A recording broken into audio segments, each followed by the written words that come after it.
கோவையில் சரக்கு வாகனத்தை திருடிய 2 நபர்களை பொதுமக்கள் மடக்கி பிடித்து போலீசாரிடம் ஒப்படைத்தனர். கோவை காந்திபுரம் பகுதியில் வீட்டிற்கு முன்பு நிறுத்தப்பட்டிருந்த சரக்கு வாகனம் மாயமானது.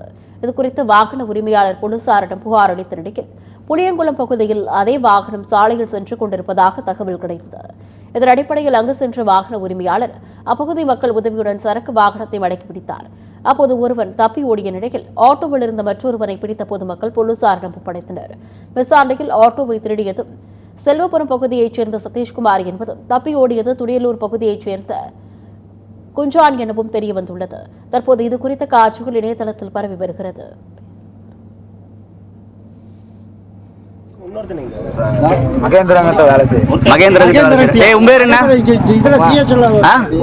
குமாரா, எந்த ஊர்? சொந்த ஊர் உனக்கு? இது வடவழி. இவனை நல்லா பாத்துங்க. இவங்க ஆட்டோ திருடர்கள் இன்னைக்கு மாட்டிக்கிறாங்க. இவன் கூட இன்னொரு கூட்டாளி வந்தவன் ஓடிட்டாங்க. கோயம்புத்தூர்லங்க.